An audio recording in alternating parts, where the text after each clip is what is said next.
Bueno, de eso me parece que vamos a estar hablando ahora. Me parece que es oportuno presentar a nuestro entrevistado justamente de hoy para hablar de este tema.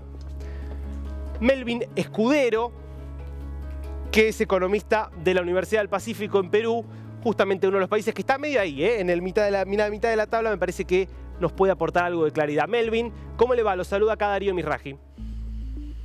¿Qué tal? Buenas, un gusto estar con ustedes. Melvin, cuando usted ve esta tabla, ve la comparación de los salarios mínimos en la región, ¿cómo está América Latina en términos de cuánto gana, cuántos ingresos tiene una persona media? No el más rico, pero tampoco el más pobre.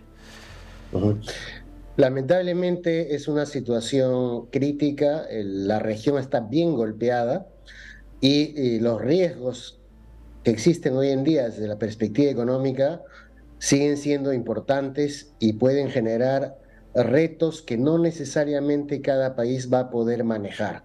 Me refiero a tres factores críticos. El primero es una posible desaceleración significativa a nivel mundial. Ya se preveía que este año el mundo iba a crecer probablemente alrededor del 2%, con los últimos acontecimientos vinculados a las tasas de interés altas y posibles crisis en los sistemas financieros, en los bonos corporativos y los bonos de países emergentes. Hay que tener en cuenta esto porque nos va a tocar. Acordémonos de la crisis de los 80, la crisis de deuda, tiene una correlación con lo que está pasando ahorita. Los mercados están ahorita muy enfocados en la banca en Estados Unidos, en Europa, pero ahorita van a pasar a enfocarse en los bonos corporativos y soberanos de los países. Y América Latina tiene varios países que están realmente en una situación delicada, uno de ellos Argentina, Venezuela ni hablar, Bolivia también. Incluso países como México, Chile y Brasil muestran grandes niveles de deuda. ¿Qué quiere decir esto? Que si tenemos un mundo que está un poco golpeado en crecimiento, significa que nos va a contagiar esa desaceleración, es decir, toda la región crece menos, genera menos empleo. Con lo cual, el tema de los salarios se convierte en una variable política fundamental, especialmente por el segundo factor crítico, que es la inflación. La inflación en la región en promedio ha estado por encima del 10% en todos los países. En los últimos 18 meses la inflación ya supera el 17-18%. Entonces, estos incrementos de salarios tratan de alguna manera de cubrir la inflación pasada. Sin embargo, el problema es la inflación que viene. Todos hemos llegado ya a un consenso, los economistas, que la inflación ha venido no para acabar en julio o en diciembre de este año. Se va a quedar, señores, y probablemente se quede hasta el 2025. Niveles relativamente inusuales para países como Chile, Perú, Colombia, México, que estaban viviendo con inflación de un dígito y que ahora han visto su inflación cerca a los 2 dígitos, en el caso de Chile por encima de 2 dígitos, Colombia también, México también. ¿Y va a retroceder la inflación? Sí, pero no se va a ir, se va a quedar a niveles de 7, 8. Ni hablar en países como Argentina o Venezuela o Bolivia, donde por temas macro también la inflación va a ser bastante mayor. Y el tercer elemento es la geopolítica interna. Las crisis se están dando de manera significativa. La elección de partidos políticos de izquierda en gran parte de la región ha generado una desconfianza importante del sector privado. El sector privado está en un modo de esperemos a ver qué pasa después de esta crisis, pero disminuyamos al máximo la contratación. ¿Esto qué significa? Que obviamente si le suben el salario mínimo, muchas empresas, ¿quiénes usan el salario mínimo? No son las empresas grandes, esas pagan muy bien, son las empresas chiquitas, las medianas, las microempresas, esas que tienen 5, 10, 15 trabajadores y que explican el 80-90% de todo el empleo en la región, incluyendo Argentina. Esas, si tú le subes el salario mínimo 16% o 10%, probablemente no van a soportar en un contexto de desaceleración económica, de subida en los costos financieros, porque los bancos ahora te cobran tasas mucho más altas de interés, el doble o el triple de lo que era hace un año, año y medio. Entonces la situación se ha vuelto complicada. En esa situación, ¿por qué subir el salario mínimo? Es básicamente una respuesta política con respecto a la población, porque es claro que los sindicatos y todos tienen que demandar incrementos. Por ejemplo, Inglaterra, que es un país desarrollado con un salario mínimo 10 veces superior al que estamos viendo, igual que Estados Unidos, Inglaterra desde inicios de año, finales del año pasado, tiene huelgas todas las semanas. ¿Por qué? Porque los sindicatos quieren que se ajuste contra la inflación. La inflación en Inglaterra superó 2 dígitos después de 50 Claro, años. claro. Obviamente eso te hace que consumas menos pollo, menos arroz, menos papa, menos carne. Entonces te golpea la economía familiar. Ahora, Por eso es que Melvin, esta situación. varias cosas dijo que me resultaron inquietantes, ¿no? Y voy a decir tres conceptos que usted dijo. Habló de la inflación, hizo hincapié, recién estaba hablando de esto. Habló también del exceso de endeudamiento de muchos países y mencionó la década del 80, una década que sabemos que en nuestra región es considerada la década perdida precisamente por la conjunción de altos niveles de endeudamiento con inflaciones altísimas en muchos de estos países. ¿Podemos estar a las puertas en América Latina de una nueva década perdida?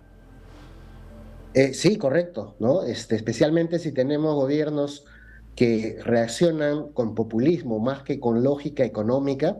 Acá es bien importante poner las cosas en claro. Hay muchos políticos que creen que la economía se puede armar ideológicamente y poniendo ciertos conceptos, ciertas medidas, ciertas decisiones, uno puede moldear la economía.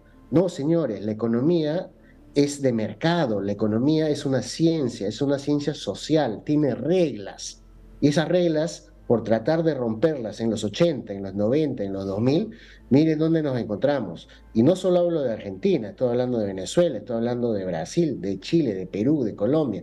Todos hemos hecho experimentos económicos en los 80 y todo fue un desastre brutal. Algunos países decidieron tomar cambios radicales, incluso políticamente, muchos de ellos cuestionables.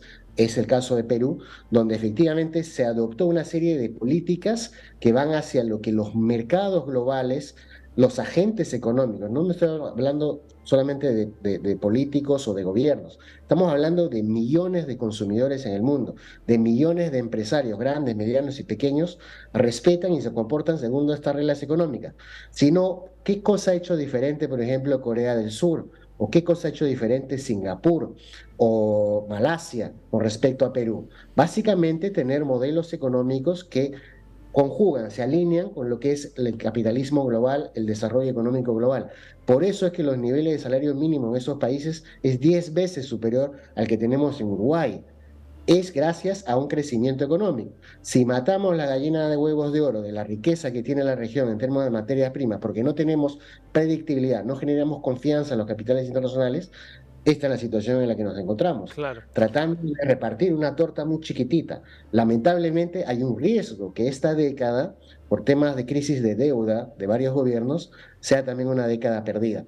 Algunos países pueden salir más fácil, caso de Chile y Perú, porque tienen una macroeconomía súper sólida, tienen reservas muy altas, tienen la inflación bastante más controlada, tienen un nivel de endeudamiento bajísimo. En el caso de Perú, menos del 30% del PBI, Chile un poquito más, pero el resto de la región está prácticamente entre el 70, el 80 o más del 100% del PBI.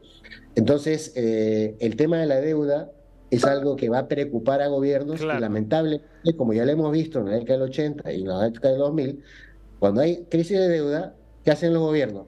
Ajustan. ¿Y qué significa ajuste Claro. económico? Recesión. Y recesión Clarísimo. significa desempleo. Melvin, Tenemos ahí un conflicto enorme entre gente que quiere trabajo y que quiere mejor salario, claro. pero un gobierno que no va a tener recursos. Melvin, le quiero hacer una última pregunta corta porque nos estamos quedando sin tiempo, pero parece interesante saber. La comparación Perú y Argentina. Tanto Perú como Argentina cierran la década del 80 con hiperinflación. Pasan a la década del 90 con reformas estructurales muy fuertes para acomodar una economía muy estatista a una economía más de mercado. ¿Por qué Perú pudo más o menos mantener el orden hasta hoy y Argentina siguió cambiando y volvió a retroceder? Sí, a mí me parece que son de tres factores importantes. El primero es político. Perú eligió ciertos gobiernos que decidieron mantener la independencia del Banco Central, mantener un equilibrio fiscal bastante rígido y reglas que permitieran que Perú se pueda incorporar al mundo global. Entre el año 95 y el año 2015, Perú firmó tratados de libre comercio prácticamente con todos los países relevantes del mundo, desde Europa, Asia, Norteamérica. Y esos tratados son bien importantes porque generan una confianza bilateral entre las empresas de ambos países y usualmente están encima de lo que es, digamos, considerado decisión política Claro. local. El segundo factor tiene que ver definitivamente con el modelo que se escogió. En Perú se fue bastante más radical respecto al cambio, es decir, cuando se hizo la estabilización económica, se hizo de una manera bastante dura. Entonces eso permitió que los ajustes sean brutales desde el inicio y el modelo se cambió rápido, pero la población y el país Claro. pagó una factura alta. En Argentina se decidió por un esquema de ir en pasos graduales y finalmente cuando empezó a ajustar el mercado hubo cambios políticos que no le permitieron mantener esa ruta y abandonaron y se fueron nuevamente al populismo. Clarísimo. Entonces, eso de ahí no te permitió mantener fundamentos económicos porque los políticos dijeron, no, o sea, eso no funciona. Lo cual hemos visto que a largo plazo genera una realidad distinta. Y la Clarísimo, tercera Melvin. es un tema de cultura en la población, ¿no? La gente tiene que saber y aprender a votar, porque Hmm. lamentablemente muchos votan pensando en su bolsillo y no pensando en el futuro de sus hijos. Y eso genera populismo. Claro. Y el populismo no es bueno en ningún lugar. Claramente Argentina ha tenido más populismo que Perú, pero en Perú ya hemos tenido un presidente como Castillo, tremendamente populista, pero que finalmente con las reglas democráticas que estaban establecidas en Perú, no pudo Claro. crear el desorden que quería en términos de gasto, de uso desordenado de los Melvin, recursos. interesantísimo, me quedaría hablando realmente mucho tiempo porque creo que estas comparaciones son importantes para entender la historia, el presente y cómo viven nuestras regiones, pero bueno, lamentablemente el tiempo es tirano. Muchas gracias, Melvin, un placer. No, un placer.